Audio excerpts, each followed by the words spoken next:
Hey, for this video I'd like to discuss two things. The first being about the blog that I wrote while I was in hospital. I know that I talked a bit about it in the previous video, but for this video I'd just like to talk a bit about the context behind it and what was really going through my mind whilst I was writing it. The other thing that I'd like to talk about are just future topics that I'm going to be discussing in upcoming videos. The general format of this channel has always been question and answer based, where I'd answer around 5 questions in a video. But seeing as I went through what I went through last year, I thought I'd use that to my advantage by discussing things that I did that helped me push myself forward in my treatment. And to be honest, I've been receiving messages via social media, and the questions that have been raised are things that I'm going to discuss anyway. So not much has changed really, but I just thought I'd let you know. So, on the topic of the blog that I wrote while I was in hospital, when I first admitted myself to the A&E department in Addenbrooke's, Cambridge, it was night time in the later stages of January, and they didn't really know what to do with me. I came in, I was really, really ill. I had a resting heart rate in the high 20s. I was visibly not well.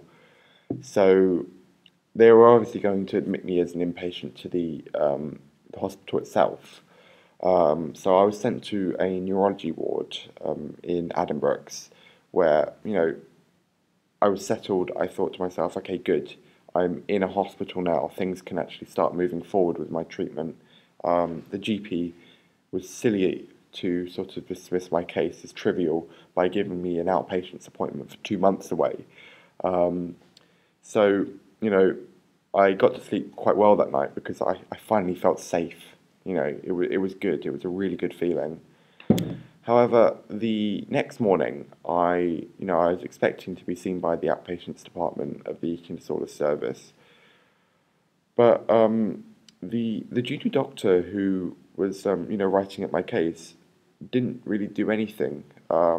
He didn't refer me to anyone. He just kind of treated me as I would be a neuro patient in that ward, and I was notably angry because I thought things would move forward, and the junior doctor was he was very apologetic about it, and he did then refer me, but that was a day later, and that day later just so happened to be Friday, and that was therefore moving on to the weekend, where the outpatients department didn't function. And because I was so ill, I was not allowed to discharge myself, so I was stuck in the hospital.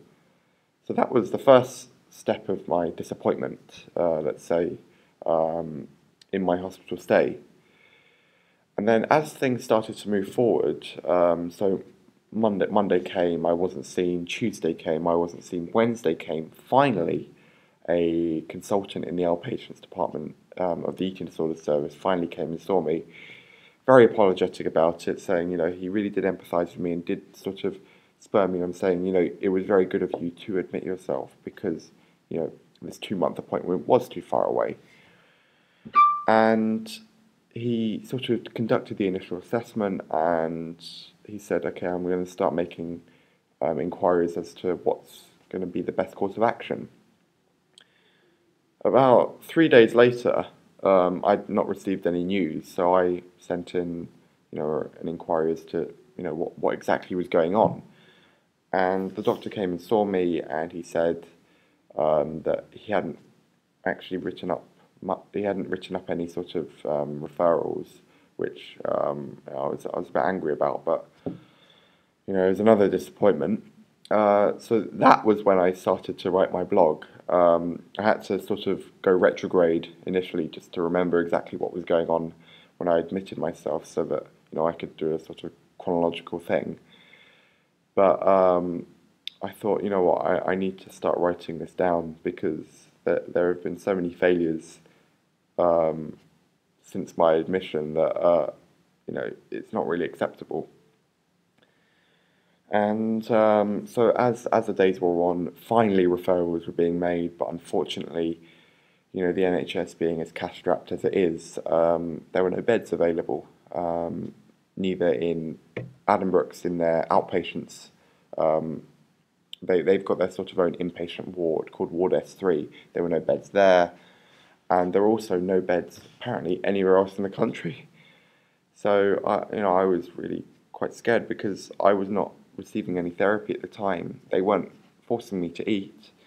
I was losing weight very quickly because I was more anxious in the hospital than I was outside the hospital. Time was moving on. I was writing more and more down until I think 2 weeks down the line, where finally I was given a bed. And I remember that day, I sprung out of bed. Even though I was ill as I was, the adrenaline was coursing through my veins. I sprung out of bed. I found the closest doctor to me and just hugged the woman. I was so happy that I was finally going to get some treatment that, I just couldn't describe it in words. And that was where I thought that the blog should end, because this whole blog was based on the failures that I'd experienced in hospital, and finally something good had happened where I could begin my treatment. So now on to the second point of this video about future topics. The first topic that I want to discuss in an upcoming video is anxiety related to eating, and I'm going to split this into a number of videos because I believe that there are many points at which anxiety can affect you. The first being in the sort of build-up to a meal. I experienced anxiety, and I thought that this is a very separate entity in itself. The next part is the anxiety you experience during eating.